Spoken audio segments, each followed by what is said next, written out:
జ్యోతిషాస్త్రరీత్యా ద్వాదశ రాశులలో 10వ రాశి అయినటువంటి మకర రాశి మిత్రులారా 2026 ఏప్రిల్ శుభాశుభ ఫలితాలు ఎలా ఉన్నాయంటే ఈ నెల గ్రహస్థితులు శని మరియు రాహు మీనరాశిలో తృతీయ స్థానంలో ఉన్నారు. దీనివల్ల మీకు ధైర్యం కమ్యూనికేషన్ పెరుగుతుంది. కేతు కన్యా రాశిలో నవమ స్థానంలో ఉన్నారు. అదృష్టంపై కొంత గందరగోళం ఉన్నా కూడా పొందుతారు. గురు మిథున రాశిలో షష్ఠమ స్థానంలో ఉండడం వల్ల ఉద్యోగంలో పోటీ శ్రమ పెరుగుతుంది. ఈ నెల మీకు శ్రమ ఫలితం మిశ్రమంగా ఉంటుంది. ప్రాబ్లం ఏం లేదు, ఘటన అయిపోతారు. 60-40 అని కూడా అనుకోవచ్చు. ఒక రకంగా ఉద్యోగస్తులో పనిలో పోటీ పెరుగుతుంది, బాధ్యతలు పెరుగుతాయి. పై అధికారులతో జాగ్రత్తగా ఉండాలి. కానీ మీ కష్టం ఫలిస్తుంది, స్థిరమైన పురోగతి ఉంటుంది.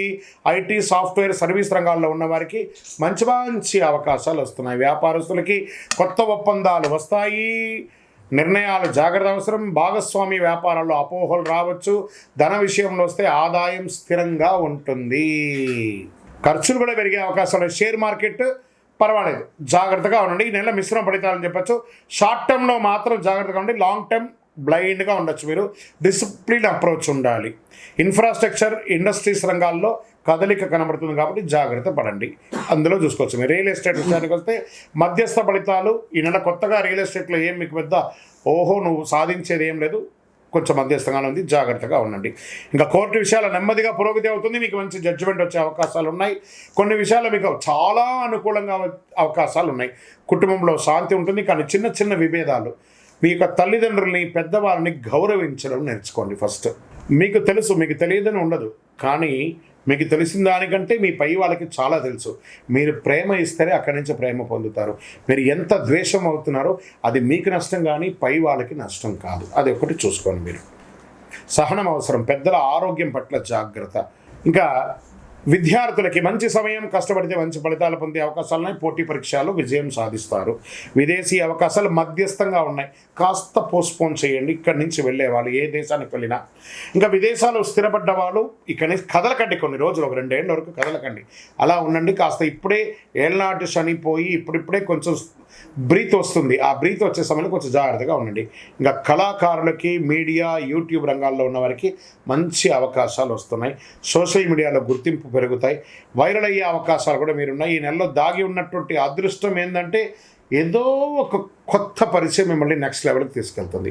ఒక చిన్న ప్రయత్నం భవిష్యత్తులో పెద్ద ఫలితాలు ఇస్తుంది. దాన్ని నిర్లక్ష్యం చేయకండి నటీనటులు. ఇది బాగా గుర్తుపెట్టుకోవాలి.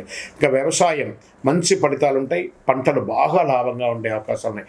ఆరోగ్య విషయంలో ప్రత్యేక జాగ్రత్త అవసరం. నరాల బలహీనత, కాళ్ళ నొప్పులు, మోకాళ్ళ నొప్పులు, జీర్ణ సమస్య, అలసట, మానసిక ఒత్తిడి, స్ట్రెస్, ఆహార నియంత్రణ ఇవన్నీ అవశ్యం. యోగా లాంటివన్నీ చేసుకోండి. ఈ నెల మీకు అదృష్టం కలిగించే రంగు నీలం మరియు నలుపు. అదృష్ట తేదీలు 8, 17, 26 ఇవన్నీ కూడా కలిసి వస్తుంది. అదృష్ట రోజు శనివారం. అదృష్ట సంఖ్య 8. ఈ నెల మీరు చేయవలసినటువంటి పరిహారాలు ఏమేనంటే శనివారం శనిదేవుని ఆరాధించడం, ఓం శనైశ్వరాయ నమః జపించడం, నల్ల నువ్వులు దానం చేయడం, పేదలకు ఆహారం పెట్టడం, అన్నదానాలు చేయడం, వస్త్రదానం ఇవ్వడం, చెప్పులు ఎవరన్నా పేదవాళ్ళకి చెప్పులు ఇవ్వడము. విజయం మీ పక్కే ఉంటుంది. బాగా గుర్తుపెట్టుకోండి, సాధిస్తారు. కొంచెం ఓపిక ఉంటే చాలా మంచిదని కూడా ఇక్కడ చెప్పడం జరుగుతుంది. మీ నిర్ణయం, మీ భవిష్యత్తు. మీరు నోరు అదుపులో పెట్టుకుంటే విజయం మొత్తం మీదే. గురుగారు మాకు ఇంకా కొంచెం పరిహారాలు ఇంకేమైనా చేయాలా అని చెప్తుంటే శనైశ్వరాయ నమః అని చెప్పి ప్రార్థన చేసుకుంటూ నల్ల నువ్వులతో నూనె వెలిగించండి. మీ యొక్క ఇష్టదైవం నల్ల నువ్వులు, నువ్వుల నూనెతో చక్కగా నల్ల దారంతో ఒక మూట కట్టి ఒక కొబ్బరి చిప్ప తీసుకొని ఒక కొబ్బరికాయని కొట్టి ఒక కొబ్బరి చిప్పలు పెట్టి నవగ్రహాల దగ్గర దీపం వెలిగించండి. ఇంకా అతి శక్తివంతమైనటువంటి పరిహారంతో కూడినటువంటి ఈ యొక్క కరుంగాలి మాల ఉంటుంది చూసారా, 48 రోజులు మన దేవాలయంలో పూజ చేసి సుదర్శన చండీ హోమాదులన్నీ కూడా చేసి సుబ్రహ్మణ్య భుజంగ పారాయణం చేసి సిద్ధంగా ఉంది. కావలసిన వాళ్ళు ఈ మాలను పొందండి. గురుగారు మా గోచార ప్రకారం కాకుండా మా వ్యక్తిగత జాతకం తెలుసుకోవాలనుకుంటున్నాం. మీ పరిసర ప్రాంతాల్లో ఉన్నటువంటి గురువులని సంప్రదించండి. లేదు గురుగారు మేము మీ దగ్గరే తెలుసుకోవాలనుకుంటున్నాం. మా డిస్ప్లేలో కనబడుతున్నటువంటి నెంబర్కి మీ పేరు, date of birth, time of birth, place of birth WhatsApp చేయండి. బిజీగా వస్తుంది.